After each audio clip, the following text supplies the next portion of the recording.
ગુજરાત સરકારે ખેડૂતો માટે મહત્ત્વનો નિર્ણય લીધો છે કે જે ખેડૂતોના વારંવાર ડેટા લિંક થતા હોય છે કે જે સરકાર પાસે ખેડૂતોની બધી માહિતી હોય છે, જેમ કે ખેડૂતોની જમીનની વિગત, ખેડૂતોના આધાર કાર્ડ, ખેડૂતોના પાન કાર્ડ, પછી ખેડૂતોના બેંકની ડિટેલ, એ બધી આજે સરકાર પાસે જે છે એ માહિતી હોય છે. અને આના થકી ખેડૂતોની જે માહિતી હોય છે એ લિંક થતી હોય છે.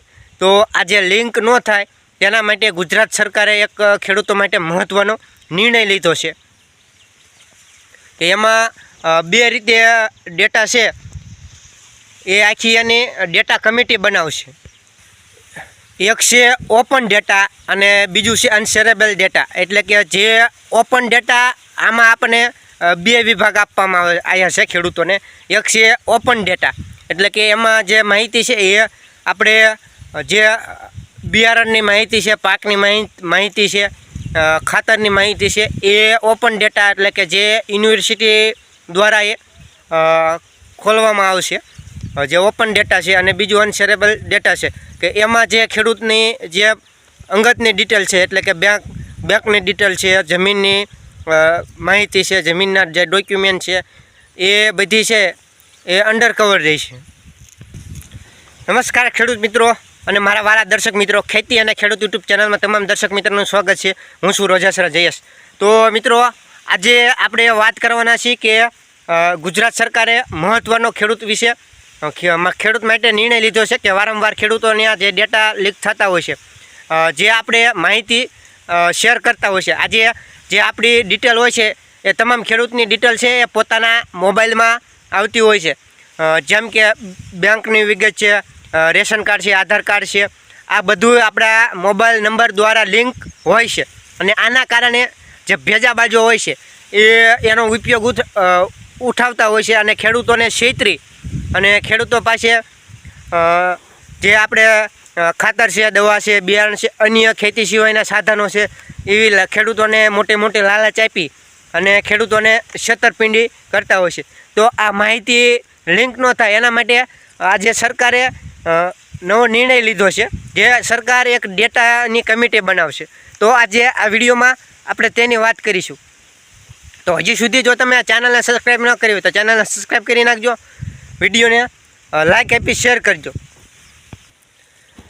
તો ખેડૂત મિત્રો, ખેડૂતોએ કોઈની પણ વાતમાં આવવાનું નથી કે જે આપણી જે માહિતી છે, એટલે કે જમીનના ડોક્યુમેન્ટ છે, બેંકની ડિટેલ છે, આધાર કાર્ડની ડિટેલ છે, પાન કાર્ડની ડિટેલ છે, એ હવે આપણા મોબાઈલ ફોનમાં આવી ગઈ છે.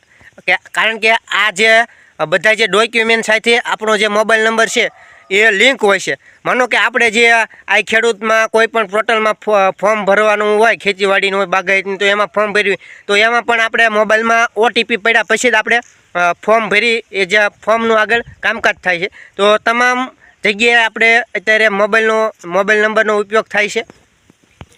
આપણે ક્યાં રહીએ છીએ, આપણી આર્થિક પરિસ્થિતિ શું છે, આપણી પાસે કયું ટ્રેક્ટર છે, આપણે કયું અત્યારે નવું ટ્રેક્ટર ખરીદવું છે, આ બધી જે ડિટેલ છે આપણા મોબાઈલ નંબર સાથે લિંક હોય છે અને આપણે આ ડિટેલને શેર કરીએ છીએ.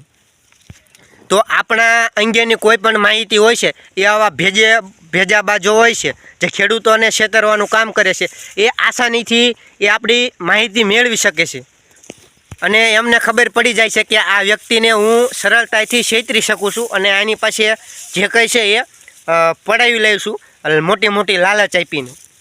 તો આ બધી જે ડિટેલ હોય છે એ હવે મિત્રો સરકાર પાસે હોય છે અને જે સરકાર પાસે આપણા દેશમાં વારંવાર આ જે માહિતીઓ છે એ લિંક થવાના કિસ્સાઓ વધારે બનતા હોય છે.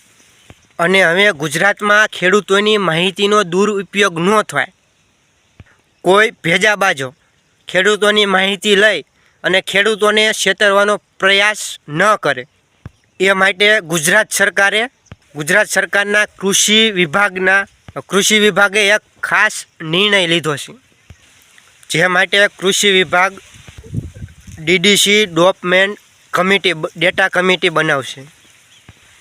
આ કમિટી કૃષિ વિભાગ પાસે જે સરકારી ડેટા છે એ ખેડૂતોના ડેટા છે, જે ખેડૂતોના ડેટા છે તેના ઉપર તે કમિટી છે એ ધ્યાન રાખશે અને આ જે ડેટા છે એ 2 વિભાગમાં, એક ઓપન ડેટા અને બીજું શેરેબલ ડેટા એટલે કે અંડરગ્રાઉન્ડ ડેટા હોય છે. ઓપન ડેટા એટલે ખુલ્લા ડેટા, જેમાં જમીનની ગુણવત્તાની માહિતી અને પાકના ગુણવત્તાની માહિતી એમાં એ જાહેર કરવામાં આવશે. યુનિવર્સિટી સમજ જાહેર કરવામાં આવશે અને બીજું ટાટઅપ સમજમાં જાહેર કરવામાં આવશે. બીજી ખેડૂતોની જે અંગત ડિટેલ છે, જેમ કે આપણે જમીનના ડોક્યુમેન્ટ છે, આધાર કાર્ડ છે, પાન કાર્ડ છે, બેંકની ડિટેલ છે, ખેડૂતોના મોબાઈલ નંબર છે, આવી કોઈ પણ માહિતી છે એ કોઈ પણ રીતે જાહેર નહીં થાય. જે તે ડિપાર્ટમેન્ટમાં સિક્યોર રહેશે, એટલે કે એની સુરક્ષા રહેશે ડિપાર્ટમેન્ટમાં. તો અહીંયા આપણને 2 પાર્ટ મળે છે કે જેમાં આપણે કોઈ પણ માહિતી શેર કરતા હોય છે.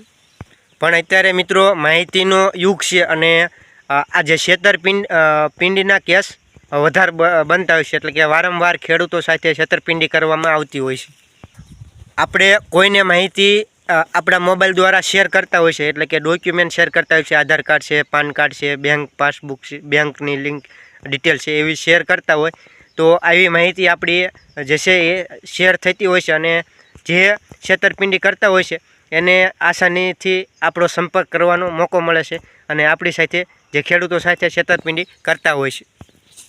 તો આ જે સરકારે નિર્ણય લીધો છે એના થકી જે ખેડૂતની અંગત ડિટેલ છે એ બહાર જાહેર ન થાય, લિંક ન થાય, એના માટે સરકારે આ નિર્ણય તો લીધો છે.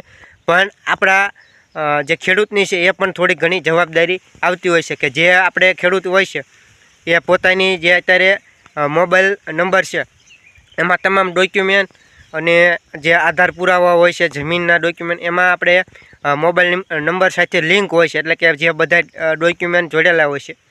મિત્રો આમાં ખેડૂતોએ એક ધ્યાન રાખવાનું છે કે જે આપણે આપણી પોતાની ડિટેલ માહિતી છે એ જ્યાં ત્યાં આપણે શેર ન કરી દેવી જોઈએ. જો આપણે જરૂર હોય જે જગ્યાએ ત્યાં જ શેર કરો અને આપણી પોતાની માહિતી છે એ આપણા અંગત રાખો. કેમ કે આપણે જરૂર હોય તે વિશ્વાસપાત્ર હોય તેવા લોકોને જ આપણી જે બધી બેંક ડિટેલની, આધારની પુરાવા છે, જમીનના ડોક્યુમેન્ટ છે, ત્યાં જ શેર કરો. કારણ કે અત્યારે છેતરપિંડીના કેસ વધી રહ્યા છે, કિસ્સાઓ સામે આવી રહ્યા છે. તમે આજે યુટ્યુબના માધ્યમથી, ફેસબુકના માધ્યમથી જોતા હોય છે કે આવા ખેડૂતો સાથે આવા છેતરવાના કામ અત્યારે કરી રહ્યા છે. તો આ કંઈ ન થાય એના માટે સરકારે તો નિર્ણય લીધો જ છે, પણ ખેડૂતે પણ સાવચેત રાખવી જોઈએ. તો મિત્રો આ વિડીયો તમને કેવો લાગ્યો? સારો લાગ્યો એ વિડીયોને લાઈક કરી ખેડૂત મિત્રો સુધી શેર કરી અને કોમેન્ટમાં આપનો અભિપ્રાય આપવાનું ના ભૂલતા, કોમેન્ટ જરૂરથી કરજો. અને જો હજી સુધી તમે આ ચેનલને સબસ્ક્રાઈબ ન કર્યું તો સબસ્ક્રાઈબ કરી નાખજો. જય જવાન, જય કિસાન. આ વિડીયોમાં એટલું જ છે. ફરી મળીશું નવા વિડીયોમાં.